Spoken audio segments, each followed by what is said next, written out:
أعوذ بالله من الشيطان الرجيم پناہ مانگتا ہوں میں اللہ کی شیطان مردود سے۔ بسم الله الرحمن الرحيم شروع اللہ کا نام لے کر جو بڑا مہربان نہایت رحم والا ہے۔ السلام علیکم ویورز، امید ہے آپ لوگ خیریت سے ہوں گے۔ سب سے پہلے تو ان بھائیوں کا، ان بہنوں کا شکریہ ادا کرتا ہوں جو میرے چینل کو واچ کرتے ہیں، سبسکرائب بھی کرتے ہیں، کمنٹس بھی کرتے ہیں اور لائک بھی کرتے ہیں۔ اور ان لوگوں سے ریکویسٹ ہے جو لوگ سبسکرائب نہیں کرتے، پلیز میرے چینل کو سبسکرائب کریں۔ آج آپ کے ساتھ حاضر ہوا ہوں سورہ رحمان کے تیسرے پارٹ میں۔ تو یہ سورت جو ہے یہ مکہ مکرمہ میں نازل ہوئی تھی، اور اس سورت کو قرآن میں بہت بڑی فضیلت حاصل ہے۔ اس سورت کو قرآن کی زینت کہا گیا ہے اور قرآن کی دلہن کہا گیا ہے۔ سورہ رحمان میں 78 یعنی کہ 78 آیتیں ہیں اور 351 کلمے یعنی کہ 351 کلمے ہیں اور 1636 حروف ہیں۔ علی کرم اللہ وجہ کا ارشاد ہے کہ یہ سورت قرآن پاک کی زینت ہے۔ وہ سورت رحمان کا نام کیوں لیا گیا؟ سورت رحمان کا نام اس لیے دیا گیا کیونکہ یہ سورت الرحمان سے شروع ہوتی ہے۔ اس میں اللہ تعالیٰ کی تمام صفات کا، اللہ تعالیٰ کی صفات کا، اللہ تعالیٰ کی نعمتوں کا ذکر آتا ہے۔ تو اللہ تعالیٰ کی صفات اور نعمتوں پہ یقین رکھنا ایمان کی زینت ہے۔ اس صورت میں جنت کی حوروں کا اور جنت کے میووں کا ذکر آتا ہے، اور جنت کے میووں کا اور جنت کی حوروں کا جو ذکر ہے اس پہ جو یقین ہے وہ جنت کی زینت ہے۔ اس صورت میں فَبِأَيِّ آلَاءِ رَبِّكُمَا تُكَذِّبَانِ 31 مرتبہ آتا ہے، اور یہ اس صورت کی زینت ہے۔ اور یہ سورت جو ہے یہ قرآن کی زینت ہے، یہ قرآن کی دلہن ہے۔ حضرت فاطمہ سے روایت ہے کہ حضور صلی اللہ علیہ وآلہ وسلم نے فرمایا کہ جو بندہ سورہ الحدید، سورہ واقعہ اور سورہ رحمان کا ذکر کرتا ہے، اس کی تلاوت کرتا ہے، اس کو زمین و آسمان کی بادشاہت میں جنت الفردوس کے مکین کے نام سے پکارا جاتا ہے۔ اس صورت میں اللہ تعالیٰ کی وحدانیت کا ذکر بھی ہوتا ہے۔ اس صورت میں حضرت محمد صلی اللہ علیہ وآلہ وسلم کے نبی ہونے کے بارے میں دلیلیں بھی ہیں۔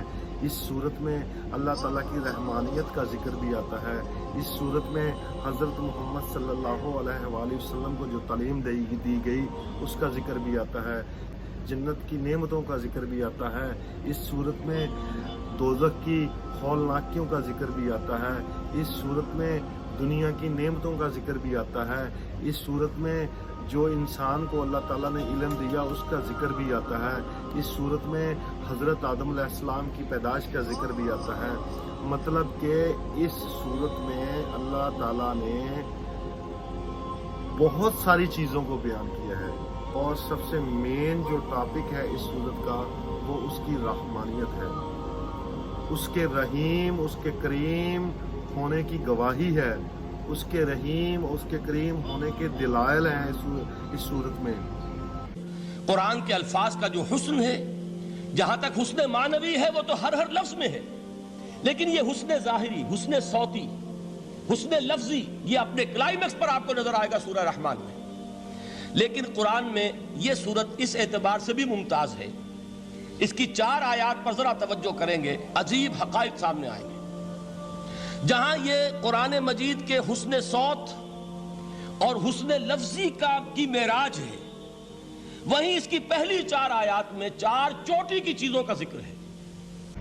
اور اسی لیے اس سورت کا نام جو ہے الرحمان، رحمان سے شروع ہوتا ہے، اور الرحمان کے بارے میں پچھلے ولاگ میں اپنے آپ لوگوں کو بتا چکا ہوں۔ تو اس سورت کے پڑھنے کے بھی بے شمار فائدے ہیں، بے شمار فضیلتیں ہیں، بے شمار اجر ہے اس کا۔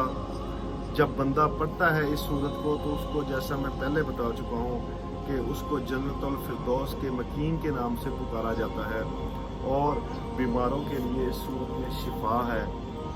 جب بھی کوئی بندہ بیمار ہو تو سورت رحمان کی تلاوت سنے، اللہ تعالیٰ اس کو شفا نصیب کرتے ہیں، اللہ تعالیٰ اس کو شفا عطا کرتے ہیں۔ اللہ تعالیٰ نے قرآن مجید کو انسان کی اصلاح کے لیے اتارا، اس کی زندگی گزارنے کا پورا لائحہ عمل، پورا طریقہ کار قرآن مجید میں ہے۔ اسلام کا پورا لائحہ عمل، پورا طریقہ کار اسلام کیا ہے، اس کا ذکر قرآن مجید میں ہے۔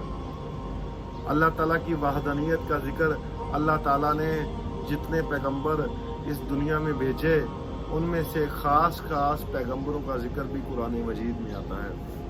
اللہ تعالیٰ نے اپنے پیغمبروں کے ذریعے، اپنے نبیوں کے ذریعے انسان کو دعوت توحید کا وہ وعدہ یاد دلایا جو اللہ تعالیٰ نے سب سے پہلے انسان کی روحوں سے لے لیا تھا۔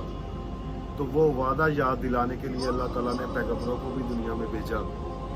مطلب یہ کہ قرآن جو ہے ہمارے لیے ایک راہ ہدایت ہے اور ایک راہ حق ہے، اور یہ وہ کلمہ ہے اور یہ وہ تعلیم ہے جو حاصل کرنے کی ہر مسلمان کو کوشش کرنی چاہیے، اور جو مسلمان نہیں ہیں اللہ تعالیٰ ان کو توفیق دے کہ وہ اللہ تعالیٰ کی وحدانیت پہ ایمان لائیں، قرآن کی تعلیم حاصل کریں، اللہ تعالیٰ ان کو راہ حق دکھا دے، اللہ تعالیٰ ان کو سیدھے راستے پہ چلائے، اپنے اس راستے پہ چلائے جس راستے پہ چلنے والوں پہ اللہ تعالیٰ کا انعام نازل ہوتا ہے، اس راستے پہ نہ چلائے جس راستے پہ چلنے والوں کے لیے اللہ تعالیٰ کا عذاب تیار ہے۔